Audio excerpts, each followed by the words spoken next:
여러분도 혹시 이런 경험 있으십니까? 분명 잘못된 말을 한 것도 아니고 나쁜 의도로 말한 것도 아닌데 상대방 표정이 굳어지고 대화가 끊기는 순간 말입니다. 친구와 담소를 나누다가 동창 모임이나 친목 모임에서 가족이나 친척들과의 대화를 나누다 갑자기 분위기가 이상해지는 그 순간 말입니다. 그럴 땐 머릿속이 정말 복잡해집니다. 미안한 마음이 들면서도 동시에 억울한 마음도 생깁니다. 내가 뭘 잘못했지? 틀린 말 한 것도 아닌데 하는 생각이 머릿속을 맴돕니다. 좋은 의도로 한 말인데 왜 상대방은 불편해하는 걸까요? 사실대로 말했을 뿐인데 왜 분위기가 차갑게 식는 걸까요? 어떤 사람은 말 한마디 할 때마다 사람들이 미소를 짓습니다. 그렇다고 그 사람이 하는 말이 특별한 건 아니었습니다. 오히려 평범한 말들입니다. 그런데 신기하게도 듣는 사람의 기분이 좋아집니다. 대화가 편안해지고 마음이 따뜻해집니다. 반대로 어떤 사람은 논리적이고 맞는 말만 하는데 듣고 나면 왠지 마음이 무거워집니다. 틀린 말을 한 건 아닌데 들으면 마음이 불편해집니다. 대화를 마치고 나서도 한참 동안 그 말이 머릿속에서 맴돕니다. 이 차이는 대체 어디에서 오는 걸까요? 오늘 이 시간에는 바로 그 비밀에 대해 이야기하려고 합니다. 혹시 이 이야기가 조금이라도 도움이 된다면 구독과 좋아요 눌러주세요. 이런 이야기를 더 많은 분들과 나누고 싶습니다. 첫 번째, 유독 예쁘게 들리는 말투의 차이. 지난주 동창 모임에서 있었던 일입니다. 오랜만에 만난 친구들과 식사를 하는데 한 친구가 건강 이야기를 꺼냈습니다. 무릎이 아파서 병원에 다니고 있다는 이야기였습니다. 그러자 옆에 앉아 있던 또 다른 친구가 이렇게 말했습니다. 그러게 내가 뭐라고 했어? 살을 빼야 한다고 했잖아. 말의 내용만 보면 틀린 말이 아닙니다. 실제로 체중 관리는 무릎 건강에 매우 중요합니다. 하지만 그 말을 들은 친구의 표정이 굳어졌습니다. 분위기도 순식간에 차갑게 식었습니다. 왜 그랬을까요? 문제는 말투였습니다. 그러게 내가 뭐라고 했어? 라는 문장 자체에 이미 내 말 안 듣더니 결국 이렇게 됐지라는 비난의 뉘앙스가 담겨 있었습니다. 말하는 사람은 조언을 한다고 생각했지만 듣는 사람에게는 핀잔으로 들렸던 겁니다. 만약 같은 내용을 이렇게 말했다면 어땠을까요? 무릎이 아파서 생활하기 너무 불편하겠다. 혹시 의사 선생님이 체중 관리하는 게 좋다고 말씀 안 하셔? 똑같은 조언이지만 이렇게 말하면 상대방을 걱정하는 마음이 먼저 전달됩니다. 비난이 아니라 배려가 느껴집니다. 심리학자 엘버트 멜아비어는 흥미로운 연구 결과를 발표했습니다. 사람들이 대화에서 받는 인상 중에서 말의 내용이 차지하는 비중은 고작 7%에 불과하다는 것입니다. 나머지 93%는 목소리 톤과 표정이나 몸짓이 결정한다고 합니다. 이 연구가 놀라운 이유는 우리가 무슨 말을 할까에 집중하는 동안 정작 상대방은 어떻게 말하는가를 더 크게 받아들이고 있다는 점입니다. 전화 통화할 때를 생각해보면 이해하기 쉽습니다. 얼굴을 볼 수 없는 상황에서도 우리는 상대방의 기분을 알 수 있습니다. 목소리만 들어도 상대방이 화가 났는지, 기분이 좋은지, 피곤한지 알 수 있습니다. 그만큼 말투에는 우리의 감정과 태도가 고스란히 담겨 있습니다. 여기서 우리가 놓치고 있는 중요한 진실이 있습니다. 말은 두 번 전달된다는 점입니다. 첫 번째는 말투로 전달되고 두 번째는 내용으로 전달됩니다. 그런데 말투가 더 크게 다가오기 때문에 말투가 나쁘면 내용 자체는 아예 제대로 전달되지 않게 됩니다. 날카로운 말투로 이야기하면 아무리 좋은 내용이라도 상대방은 이미 기분이 상해 방어막을 칩니다. 마음의 문을 닫아버리는 겁니다.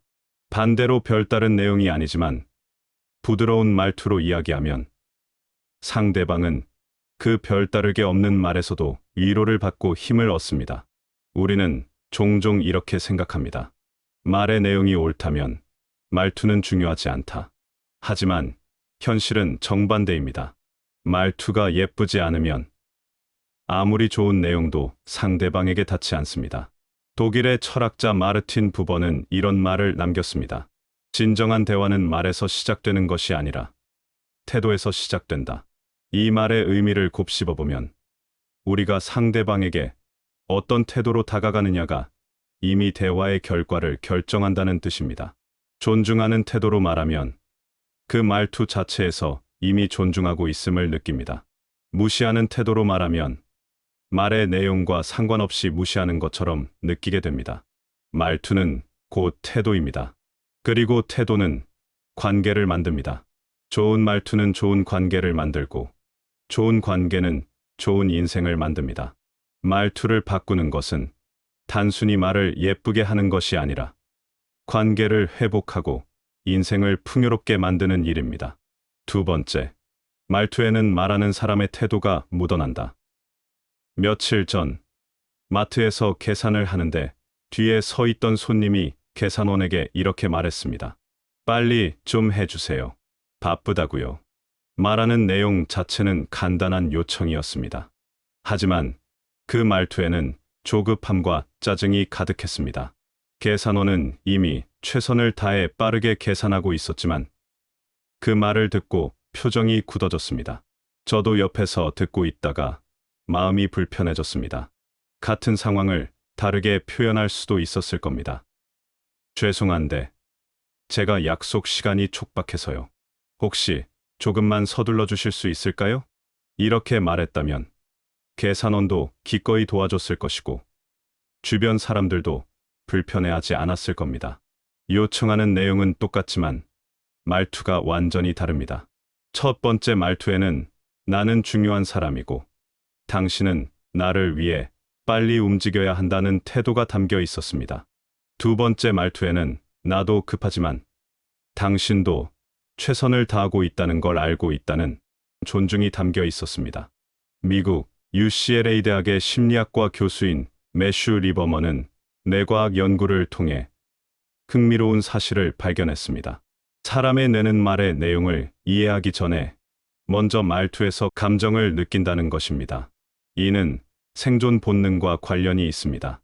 원시 시대에는 상대방이 나에게 적대적인지 우호적인지를 빠르게 파악하는 것이 생존에 필수적이었기 때문입니다. 현대를 살아가는 우리도 마찬가지입니다. 누군가의 말을 들을 때 우리의 뇌는 무의식적으로 이렇게 판단합니다. 이 사람이 나를 존중하는가? 무시하는가? 이 사람이 나를 배려하는가? 공격하는가? 이 판단은 말의 내용이 아니라 말투를 통해 이루어집니다.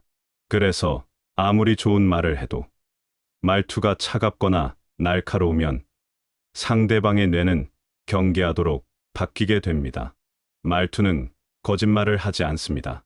우리가 아무리 좋은 말을 선택해도 말투에는 그 순간의 진짜 감정이 드러납니다. 겉으로는 칭찬하는 말을 하면서도 목소리에 시큰둥함이 묻어나면 상대방은 그것을 느낍니다. 입으로는 격려하는 말을 하면서도 말투에 의심이 담겨 있으면 상대방은 그것을 감지합니다. 그래서 말투를 바꾸려면 먼저 마음을 바꿔야 합니다. 상대방을 진심으로 존중하는 마음이 있을 때 그 존중이 자연스럽게 말투에 배어 나옵니다. 상대방의 상황을 진심으로 이해하려는 마음이 있을 때 그 배려가 말투에서 느껴집니다. 많은 분들이 말투를 연기하려고 합니다. 속으로는 짜증이 나는데 겉으로만 친절하게 말하려고 노력합니다. 하지만 그런 말투는 오래가지 못합니다. 결국 진짜 감정이 새어 나오기 때문입니다. 진짜로 말투를 바꾸려면 상대방을 대하는 태도부터 바꿔야 합니다. 세 번째, 예쁘게 들리는 말의 세 가지 포장법. 지난달 개모임에서 인상 깊은 장면을 봤습니다. 모임 회장이 한 회원에게 회비 납부를 독촉해야 하는 상황이었습니다. 누가 봐도 불편한 일이었습니다. 하지만 회장은 이렇게 말했습니다. 말하기 전에 잠깐 숨을 들이쉬었습니다. 그리고 천천히 부드러운 목소리로 말했습니다. 영희 씨, 혹시 이번 달 회비 입금이 아직 안 되신 것 같은데 제가 확인을 잘못한 건지 아니면 깜빡하신 건지 한번 확인해 주시면 고맙겠어요. 말의 속도가 느렸습니다. 목소리 톤도 낮았습니다. 그리고 문장과 문장 사이에 짧은 침묵이 있었습니다. 단호하게 요구하지 않고 여지를 남기며 부탁했습니다. 그 회원도 당황하지 않고 자연스럽게 대답했습니다. 분위기도 어색해지지 않았습니다. 저는 그 장면을 보면서 깨달았습니다. 아, 이게 말을 예쁘게 포장하는 방법이구나 하고요. 미국의 언어학자 데보라 테너는 평생 대화 패턴을 연구했습니다. 그녀는 수많은 대화를 분석한 결과 사람들이 좋은 대화라고 느끼는 대화에는 세 가지 공통점이 있다는 걸 발견했습니다. 첫째, 적절한 속도입니다. 너무 빠르지도 너무 느리지도 않은 속도입니다. 상대방이 내 말을 소화할 시간을 주는 속도입니다. 급하게 쏟아내는 말은 상대방을 압박합니다. 반면 천천히 전달하는 말은 상대방을 배려합니다. 특히 중요한 말일수록 천천히 해야 합니다. 속도를 늦추는 것만으로도 그 말에 무게감과 진정성이 생깁니다. 우리는 나이가 들수록 말이 빨라지는 경향이 있습니다. 할 말이 많고 전달하고 싶은 게 많기 때문입니다. 하지만 말이 빨라질수록 상대방은 부담을 느낍니다. 천천히 말하십시오. 상대방이 내 말을 음미할 수 있도록 여유를 주십시오. 둘째, 편안한 높낮이입니다. 목소리가 너무 높거나 날카롭지 않고 그렇다고 너무 낮아서 무기력하지도 않은 톤입니다. 목소리의 톤은 감정을 전달합니다. 높은 톤은 흥분과 긴장을 전달하고 낮은 톤은 안정과 신뢰를 전달합니다. 특히 조언이나 부탁을 할 때는 약간 낮은 톤으로 말하는 것이 좋습니다. 명령처럼 들리지 않고 부드러운 제안처럼 들립니다. 작은 차이지만 듣는 사람의 느낌은 완전히 다릅니다. 셋째, 말 사이의 여백입니다. 쉼표와 마침표가 있고 상대방이 끼어들 틈이 있는 대화입니다. 테너는 이렇게 결론지었습니다. 말의 리듬이 관계를 만든다. 같은 말이라도 어떤 리듬으로 전달하느냐에 따라 관계가 달라진다는 겁니다. 쉼 없이 이어지는 말은 상대방을 숨 막히게 합니다. 반면 적절한 침묵이 있는 대화는 상대방에게 생각할 시간을 줍니다. 문장을 끝낸 후 1, 2초 정도 기다리십시오. 그 짧은 침묵이 상대방에게 반응할 기회를 줍니다. 특히 중요한 말을 하기 전에는 잠깐 멈추십시오. 그 순간이 상대방의 주의를 집중시킵니다. 잠깐, 내가 하고 싶은 말이 있는데, 이렇게 말하고 잠시 멈추면 상대방은 자연스럽게 귀를 기울입니다. 오늘부터 이 세 가지를 기억해 주십시오. 천천히, 낮게, 여유 있게, 이 세 가지만 지켜도 여러분의 말은 훨씬 부드럽게 들릴 것입니다. 새로운 단어를 배울 필요도 없고, 특별한 기술을 익힐 필요도 없습니다. 지금 하고 있는 그 말을 조금만 천천히, 조금만 낮게, 조금만 여유 있게 해보십시오. 그 작은 변화가 여러분과 상대방 사이의 거리를 완전히 바꿔놓을 것입니다. 네 번째, 틀린 말보다 감정을 상하게 하는 말이 문제다. 71세 조영순 씨가 겪었던 일입니다. 얼마 전 아들 내외가 집에 놀러 왔습니다. 며느리가 주방에서 설거지를 하고 있는데 무심코 이렇게 말했습니다. 그릇은 뜨거운 물로 헹궈야 깨끗해. 그냥 생활의 지혜를 알려준 것뿐이었습니다. 틀린 말도 아니었고 나쁜 의도도 전혀 없었습니다. 하지만 며느리의 손이 잠깐 멈칫했습니다. 표정도 약간 굳어 보였습니다. 영순 씨는 그 순간을 놓치지 않았습니다. 자신의 말이 지적으로 들렸다는 걸 깨달았습니다. 지금 하는 방식이 잘못됐다는 뉘앙스로 전달된 겁니다. 며느리는 분명 자기 나름대로 정성껏 설거지를 하고 있었는데 그 정성을 무시하는 것처럼 들렸을 겁니다. 만약 영순 씨가 이렇게 말했다면 어땠을까요? 우리 며느리 설거지 정말 깔끔하게 하네. 나는 뜨거운 물로 헹구는 걸 좋아하는데. 며느리는 어떻게 하는 게 편해? 같은 내용이지만 이렇게 말하면 지적이 아니라 대화가 됩니다. 며느리의 방식을 인정하면서도 내 방식을 자연스럽게 제안하는 겁니다. 심리학자 존 고트맨은 부부 관계를 40년 넘게 연구한 학자입니다. 그는 수천 쌍의 부부를 관찰한 결과 이혼하는 부부와 오래가는 부부의 차이를 발견했습니다. 놀랍게도 그 차이는 싸움의 횟수나 문제의 크기가 아니었습니다. 바로 어떤 말투로 대화하는가였습니다. 고트맨은 특히 4가지 해로운 대화 패턴을 지적했는데 그 중 하나가 비난이었습니다. 당신은 항상 늦어. 당신은 내 말을 참 안 들어. 당신은 왜 이렇게 집안일을 안 해? 이런 말들은 사실일 수 있습니다. 하지만 이런 식으로 말하면 상대방의 마음만 상하고 관계는 악화됩니다.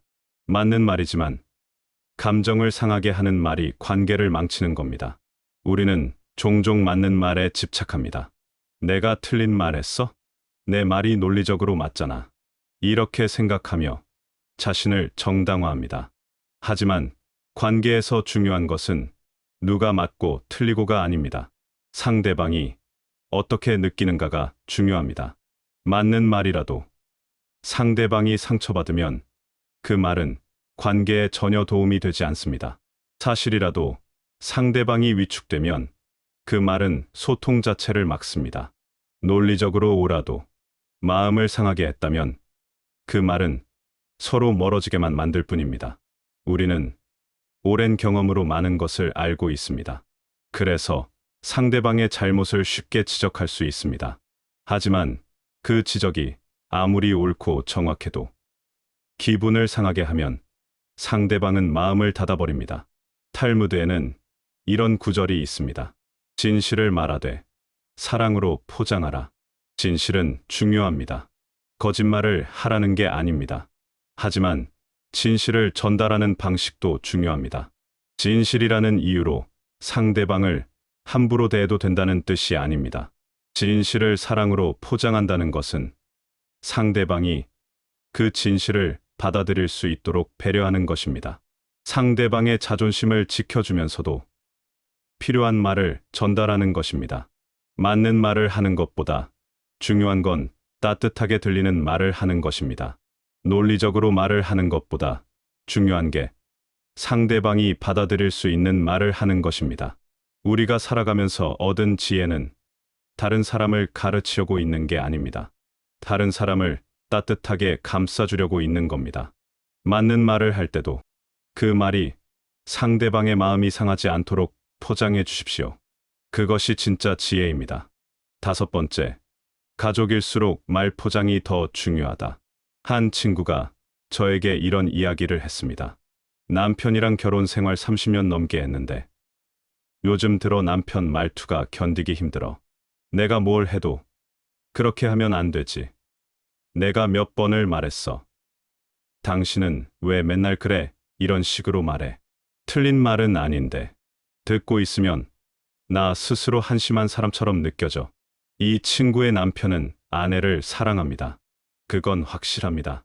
하지만 오랜 시간 함께 살다 보니 말을 함부로 하게 된 겁니다. 가족이니까, 부부니까 조심하지 않아도 된다고 생각한 겁니다.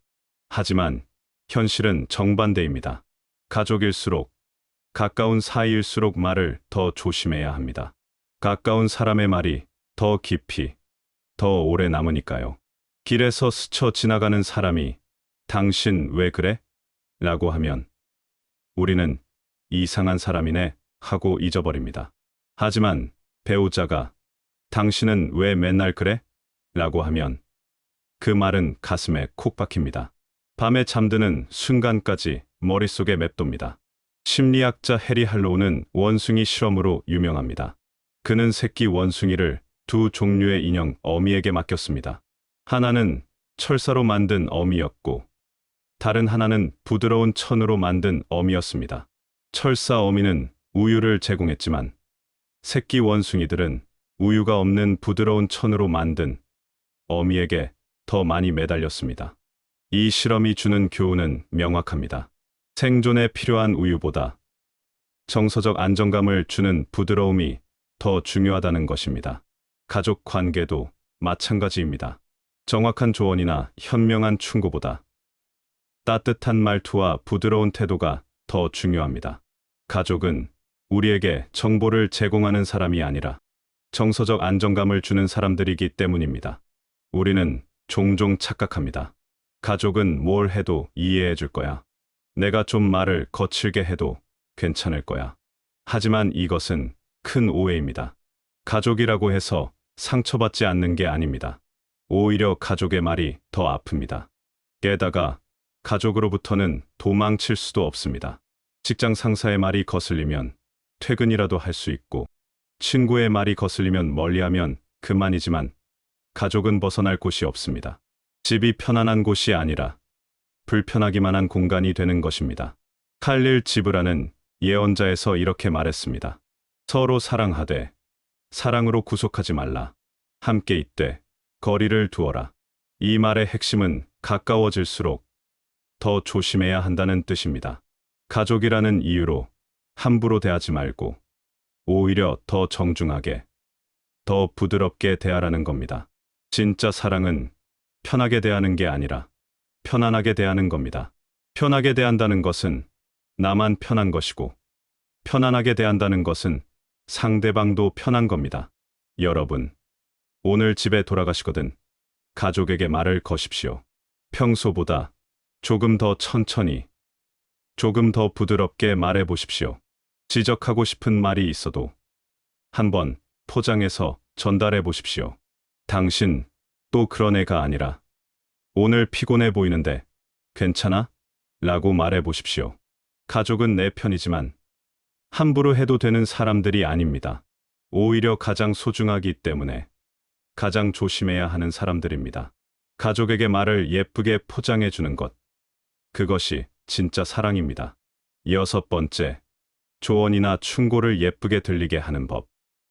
며칠 전 공원을 산책하는데 벤치에 앉은 두 분의 대화가 들렸습니다.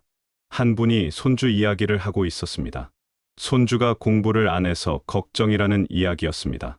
그러자 옆에 있던 분이 이렇게 말했습니다. 애들이 원래 다 그렇지. 공부하라고 잔소리하면 더 안 해. 그냥 내버려둬. 조언을 한 겁니다. 틀린 말도 아니고 나름의 경험에서 나온 말이었습니다. 하지만 손주 걱정하던 분의 표정이 미묘하게 변했습니다. 그 말이 도움이 되기보다는 자신의 걱정이 별거 아닌 것처럼 가볍게 취급당한 것 같은 기분이 든 것입니다. 만약 이렇게 말했다면 어땠을까요? 한창 공부해야 할 땐데 걱정이 이만저만이 아니겠네. 우리 손주는 이렇게 하니까 훨씬 나아지던데. 자세히 이야기해 줄까? 같은 조언이지만 전달 방식이 완전히 다릅니다. 첫 번째는 일방적 충고였고, 두 번째는 공감을 한 후 제안을 한 것입니다. 하버드 대학교 심리학과의 앨런 랭어 교수는 복사기 실험으로 유명합니다. 그녀는 복사기 앞에서 줄을 서 있는 사람들에게 새치기를 부탁했습니다. 3가지 방식으로 부탁했는데 결과가 놀라웠습니다. 복사 좀 먼저 하게 해주시겠어요? 라고 했을 때 60% 승낙했고, 복사 좀 먼저 하게 해주시겠어요? 급해서요. 라고 한 경우 94% 승낙했고, 복사 좀 먼저 하게 해주시겠어요? 복사를 해야 해서요. 라고 한 경우 93% 승낙했습니다. 세 번째는 사실 말도 안 되는 이유였습니다. 복사기 앞에 선 사람은 모두 복사를 하려는 사람이니까요. 하지만 놀랍게도 승낙률이 높았습니다. 이 실험이 말해주는 것은 명확합니다. 사람들은 무엇을 부탁하느냐보다 어떻게 부탁하느냐에 더 반응한다는 것입니다. 허락을 구하고 이유를 설명하고 선택권을 주면 같은 요청도 훨씬 기꺼이 받아들입니다. 조언과 충고가 거칠게 들리는 가장 큰 이유는 허락받지 않았기 때문입니다. 우리는 좋은 의도로 조언합니다. 상대방을 위해서 말합니다. 하지만 상대방이 듣고 싶어 하지 않는데 던지는 조언은 선물이 아니라 폭력입니다. 아무리 좋은 내용이라도 상대방이 원하지 않으면 부담이 됩니다. 소크라테스는 제자들에게 답을 주지 않았습니다. 대신 질문을 던졌습니다. 그대는 어떻게 생각하는가? 그렇다면 이런 경우는 어떠한가? 이런 식으로 질문을 통해 제자들이 스스로 답을 찾도록 도왔습니다. 이것이 바로 소크라테스식 대화법입니다. 가르치려 하지 않고 함께 생각하는 것입니다. 조언을 던지지 않고 질문을 통해 스스로 깨닫도록 돕는 것입니다. 진짜 지혜로운 조언은 조언처럼 들리지 않는 조언입니다. 나이가 들수록 하고 싶은 말이 많아지는 것은 당연합니다. 살아온 경험이 많고 보아온 것이 많기 때문입니다. 후배들에게, 자녀들에게, 손주들에게 해주고 싶은 말이 많습니다. 하지만 그 말들이 상대방에게 부담이 되지 않으려면 전달 방식을 바꿔야 합니다. 조언은 선물입니다. 그런데 선물을 받고 싶은지 먼저 물어봐야 합니다. 상대방이 원할 때, 필요로 할 때 조심스럽게 전달해야 합니다. 그럴 때 비로소 우리의 조언이 진짜 도움이 됩니다. 7번째, 센스 있는 사람의 말은 여운을 남긴다. 지난주 친구 생일 모임에서 있었던 일입니다. 모두 돌아가며 축하 인사를 했습니다. 대부분 생일 축하해, 건강하고 행복해라는 비슷한 말들이었습니다. 나쁜 말은 아니었지만 특별히 기억에 남지도 않았습니다.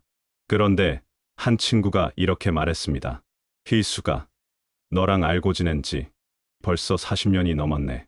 그동안 참 많은 일이 있었지. 앞으로도 우리 이렇게 함께 나이 들어가자. 그리고 잠깐 말을 멈추고 친구를 바라보며 미소 지었습니다. 이 말이 특별했던 이유는 문장을 닫지 않았기 때문입니다. 함께 나이 들어가자로 끝났지만 그 뒤에 여운이 남았습니다. 우리가 함께 걸어온 시간, 앞으로 함께할 시간, 그 모든 것이 그 짧은 침묵 속에 담겨 있었습니다. 생일 모임이 끝나고 친구들은 다른 축하 인사는 기억하지 못했지만 그 친구의 말은 모두 기억했습니다. 심리학자 블루마 자이가르니크는 이 완성 효과를 발견했습니다. 사람들은 완결된 것보다 미완성된 것을 더 잘 기억한다는 것입니다. 드라마가 절정에서 끝나면 다음 회가 궁금해지는 것처럼 완전히 닫히지 않은 이야기는 우리 기억에 더 오래 남습니다. 대화도 마찬가지입니다. 모든 것을 다 설명하고 정리하고 결론까지 내버리면 듣는 사람에게 생각할 여지가 없습니다. 하지만 적절히 여운을 남기면 상대방은 그 말을 곱씹고 자기 나름대로 의미를 찾습니다. 그래서 센스 있는 사람의 말은 여운을 남깁니다. 모든 걸 말하지 않고 상대방이 채워 넣을 공간을 남겨둡니다. 우리는 종종 말을 다 해야 한다고 생각합니다. 내 생각을 모두 설명하고 내 감정을 전부 표현해야 한다고 생각합니다. 하지만 말이 많을수록 핵심은 흐려집니다. 센스 있는 사람은 말을 아낍니다. 꼭 필요한 말만 하고 나머지는 침묵과 표정으로 전달합니다. 상대방이 받아서 완성하도록 여지를 남깁니다. 예를 들어볼까요? 당신 덕분에 내 인생이 행복했어. 이 문장은 완결되어 있습니다. 좋은 말이지만 여기서 끝입니다. 당신과 함께한 시간들이 참 소중했어. 이 문장은 여운이 있습니다.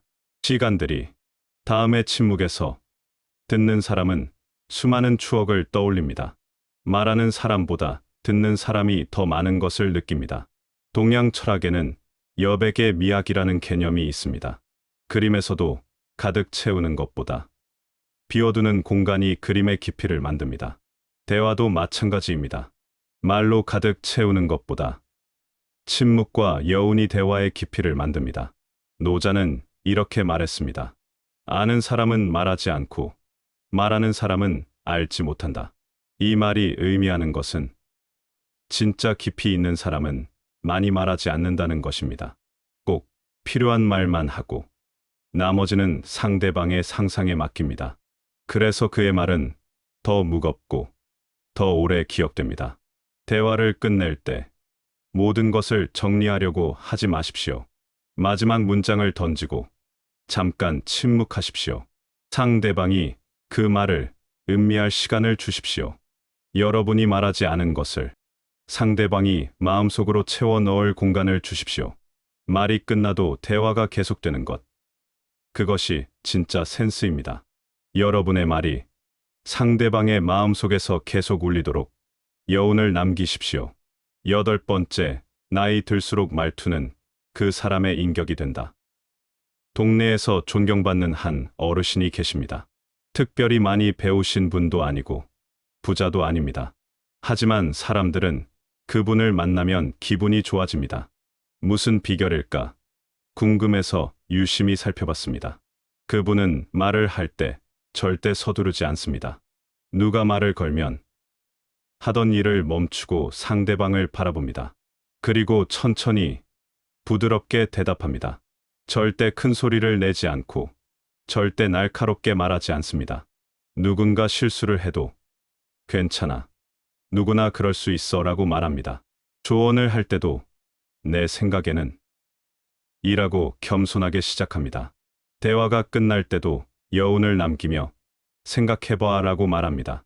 그분의 말투를 듣고 있으면 말투 자체가 그분의 인격이라는 생각이 듭니다.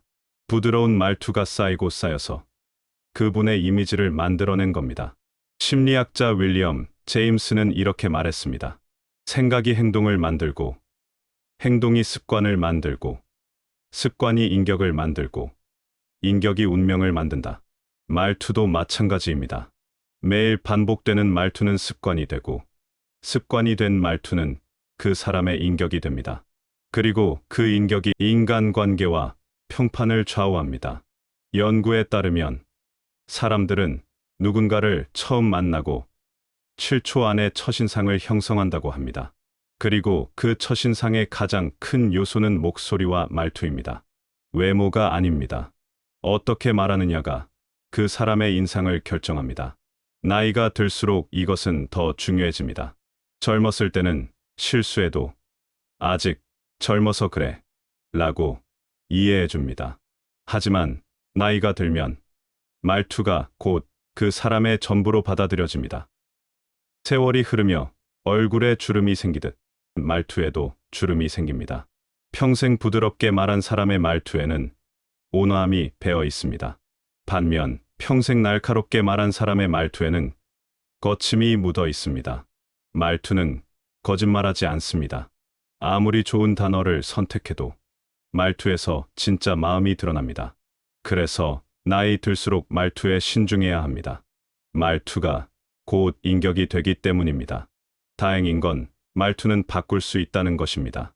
나이가 많아도 오랜 습관이 있어도 의식하고 노력하면 바꿀 수 있습니다. 그리고 말투가 바뀌면 관계가 바뀌고 인생이 바뀝니다. 지금부터라도 말투를 바꾸면 앞으로의 인생이 달라질 겁니다. 부드러운 말투로 사람들을 대하면 사람들도 부드럽게 대합니다. 존중하는 말투로 관계를 만들면 존중받는 관계가 생깁니다. 공자의 제자 증자는 죽기 직전에 이렇게 말했습니다. 새는 죽을 때 그 울음소리가 슬프고 사람은 죽을 때 그 말이 선하다. 이 인생의 마지막에 가서야 말의 중요성을 깨닫는다는 뜻입니다. 하지만 우리는 그때까지 기다릴 필요가 없습니다. 지금 이 순간부터 바꿀 수 있습니다. 나이가 들어서 말투를 바꾸는 것은 흠이 아닙니다. 오히려 지혜입니다. 평생의 경험을 통해 진짜 중요한 것이 무엇인지 깨달았다는 증거입니다. 우리에게 주어진 시간은 한정되어 있습니다.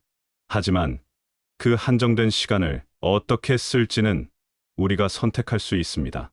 앞으로 남은 인생을 부드러운 말투로 채워보는 건 어떨까요? 날카로운 말 대신 따뜻한 말을, 비난 대신 격려를, 지적 대신 공감을 선택해보는 건 어떨까요? 말투 하나 바꾸는 것이 대단해 보이지 않을 수 있습니다. 하지만 그 작은 변화가 여러분의 남은 인생을 완전히 다르게 만들어줄 것입니다. 사람들이 여러분을 기억하는 방식도 바뀔 것입니다. 그분은 참 따뜻한 분이었어. 이렇게 기억되는 것. 그것이 진짜 아름다운 노년입니다. 말투만 바꾸면 관계는 충분히 달라질 수 있습니다. 새로운 단어를 배울 필요가 없습니다. 화려한 표현을 익힐 필요도 없습니다.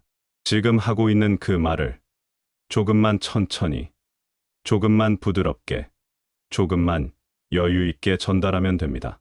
속도를 늦추고, 목소리 톤을 낮추고, 말 사이에 여백을 두십시오. 상대방을 먼저 공감하고, 허락을 구하고, 선택의 여지를 남겨주십시오. 그리고 여운을 남기십시오. 이 작은 변화들이 모여서 여러분의 말투를 바꿀 것입니다. 그리고 바뀐 말투가 여러분의 관계를 바꿀 것입니다. 서먹했던 사이가 가까워지고, 오해했던 사람이 마음을 열고, 어색했던 대화가 편안해질 것입니다. 그리고 인생이 바뀔 것입니다.